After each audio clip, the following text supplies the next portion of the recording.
Hello, it's part number 3.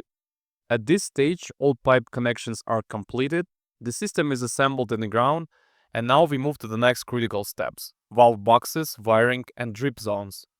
This is where the irrigation system becomes controllable. We start with valve box installation. Valve boxes are placed based on the system layout and zone design decided during planning.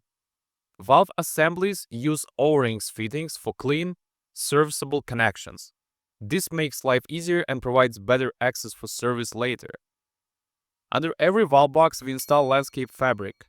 This prevents the box from sinking and keeps soil and debris out over time, and it is very important to have this fabric.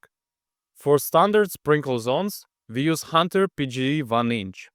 For drip zones, we use dedicated drip valves with built-in pressure regulation and filtration. Drip system require lower pressure and clean water, so this step is critical for proper operation. When assembling the valve box, all O-ring connections must be handled carefully. Connections should be tightened securely, but never over-tightened. Over-tightening can damage the O-ring and cause leaks later.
Before closing the valve box, we always turn on the water and check for leaks. This check is mandatory.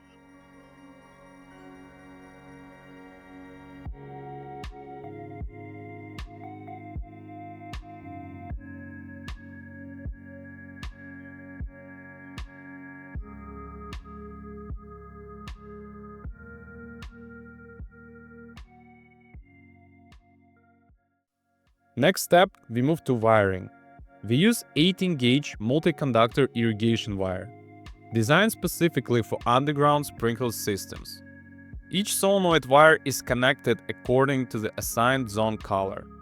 The common wire is always white and is shared across all solenoids. Wiring is done carefully and systematically, one zone at a time.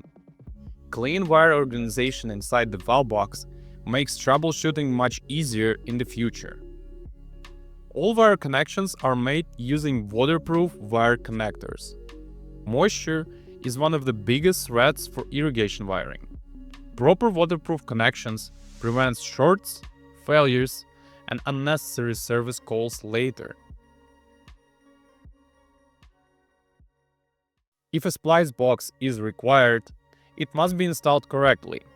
Splices are placed inside a dedicated, small round box, buried below the grate. Landscape fabric is installed underneath, just like with valve boxes. All splices must remain waterproof and be protected from the moisture. Now we move to drip zones. Drip irrigation is used for planting beds, shrubs, and areas that require target watering. Drip lines doesn't need to be buried. Instead, it should be laid on the surface and lightly covered with mulch or gravel.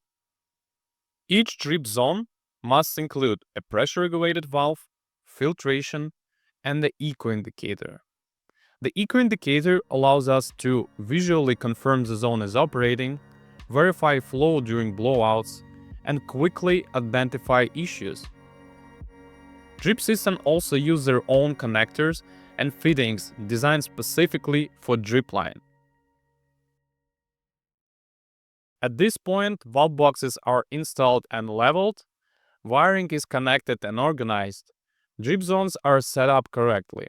The system is now ready for final steps.